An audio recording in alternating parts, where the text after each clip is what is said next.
siran ingkang kata akang megut ya meka isih wa asin lan bagusana sira laman maring wa inci iman ilmasi wa kulil lan ngomong sira ngucap akon kebenaran walau alaf senajan ngatasi awak dhewe iraja dan dewi nyambung silaturahmi nyambung sedulur nyambung kekancanan senajan wong iku medhot seduluran medhot kekancanan karo awake dhewe.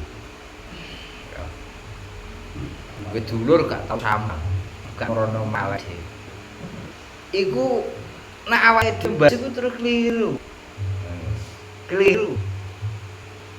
Kowe kakam ning gone omahe awake dhewe. Terus awake dhewe iku termasuk golongan meduran. Ono sik lho sampeyan. Kenangan bapak dulu adik kudune wangi adik kok malah ora. Aku kan kono ya kono. Daling hati sitoke la yadkhul jannah qati ora. Senajan wongku medhot awake dhewe teko nyambung karo Kanjeng Nabi. Tetep kok nyambung. Medhot tak urusane kono, sing penting awake dhewe berusaha nyambung. Dene disambung kok emoh. Ya tetep awake dhewe nyambung terus. Tetep nyambung terus.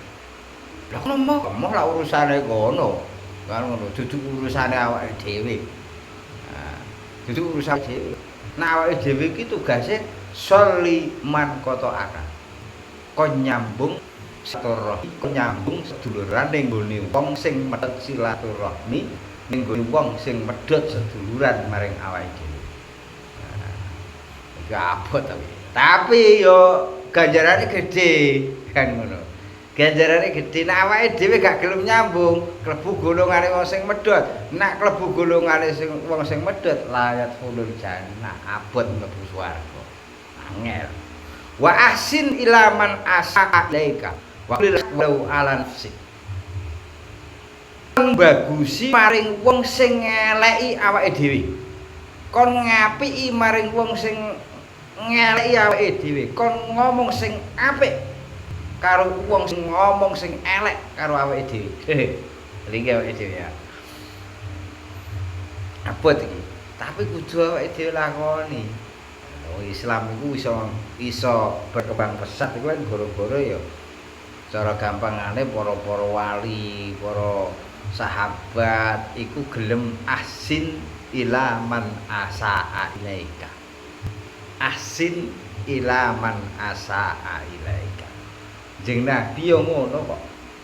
Yo ahsin ila man asa ilaika. Nek Kanjeng Nabi gak ngapiki marang wong sing ngeleki Kanjeng Nabi. Gak mungkin Islam bisa berkembang pesat. Kanjeng Nabi itu diantemi watu biasa. Ya, tapi Kanjeng Nabi tetep ngapiki maring wong sing ngaremi. Kanjeng Nabi manggok ning ngisor. Wong Yahudi manggok ning dhuwur. Nak ngising diceblokno mengisor angger esuk. Kanjeng Nabi ngersine sing ning dhuwur. Iku Nabi tetep ngapiki maring wong iku. Sampai saat wong iku lara. Lara barang lara kan otomatis gak tau nyeblok angen. Wis kelar blokno. Wis dadi kembang bayang. Lah Kanjeng Nabi karo wong iki kok tau ketem barang. Takut Kanjeng Nabi dijawab, gerah Kanjeng Nabi. Terus Kanjeng Nabi munggah. Nili tangga dhewe. Dan ternyata orang yang tarakan jenguk wong iku mang, ngi wong iku mang ternyata Kanjeng Nabi. Wong sing dino dimumpun diri tapi tadi nane tadi.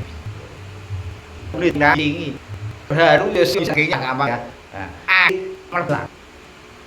Wong Islam sing nyahadatno Kanjeng Nabi. Lha iku berhasil dari asin ilaman asa ilaika. Lah nek awake dhewe dieleki wong terbang ngeleki Islam tupes. Islam tupes. Saya usoi. Ya padha wae ngrusak Islam. Lho kiai kok gak tau sunat. Iya tutut wae petuk tanggane. Koyok tambah gedeng karo wong. Wong bedhut koyok gedeng karo wong. Kuwi berarti wong kiai wong rusak Islam kan gak ngono. Islam petuk wong.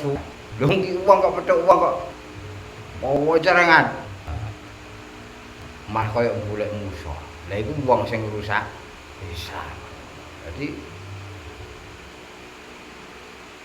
wong kadang awake dhewe apiki wae kadang urung mesti cara penilaiane ngono awake dhewe dinilai apik apa meneh awake dhewe iki ngeleki wah repot to Mas. Repot Islam malah rusak. Iya Islam itu berkembang Kanjeng Nabi pun ahsin ilaman asaa ilaika. Sahabat gelem ahsin ilaman asaa ilaika. Wali songo gelem ahsin ilaman asaa ilaika. Sampai kiai-kiai.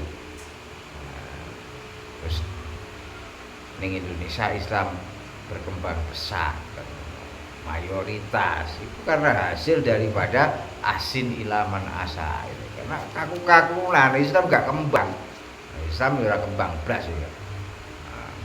Kok dinilai elek kan. Rawahu Ibnu Najjar.